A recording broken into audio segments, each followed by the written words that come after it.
আজ আমি আপনাদের আম গুড় বানানো বা আমের মিষ্টি আচার বানানো শেখাবো। এখানে আমি 500 গ্রাম কাঁচা আম নিয়ে নিয়েছি। এই আমগুলোকে আমি খোলা ছাড়িয়ে তাকে লম্বা লম্বা করে পিস করে কেটে নেব।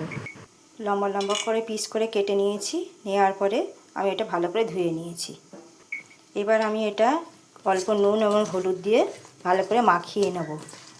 নেওয়ার পরে আমি এটা 2 দিন কি 3 দিন পাখার হাওয়ায় বা রোদ্দুরে শুকিয়ে নেব। আপনারা যেরকম মনে করবেন রোদ্দুরেও শুকাতে পারেন, পাখার হাওয়াতেও শুকাতে পারেন।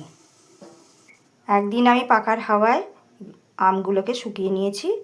আর দেখুন আমি একটু ভেলি গুড় নিয়ে নিয়েছি, একটু টুকরো টুকরো করে নিয়েছি যাতে তাড়াতাড়ি হয়ে যায়, গলে যায়। এবার কড়াইয়ে 1 পলা তেল দিয়ে একটু 5 ফোড়ন আর একটা শুকনো লঙ্কা দিয়ে ভেজে নিয়ে আমগুলোকে ছেড়ে দেবো। আমগুলোকে একটু নাড়াচাড়া করে নেব, একটু ভাজা ভাজার মতো করে নেব।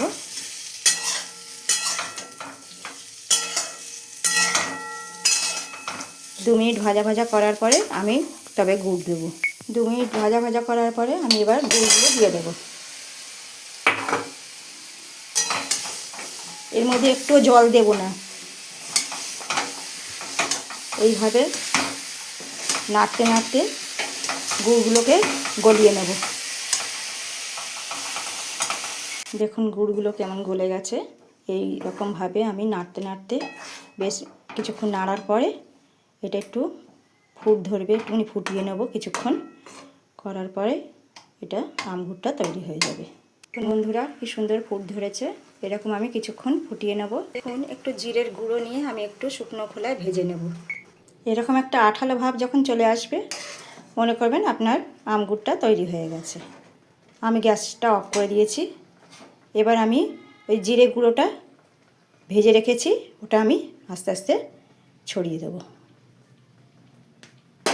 এবার এটাকে আমি ভালোভাবে নাড়াচাড়া করে নেব, নিয়ে এটা ঠান্ডা করতে রেখে দেব। তারপরে আমি কাঁচের বয়ামে এটাকে স্টোর করে রেখে দেব সারা বছর খাওয়ার জন্যে।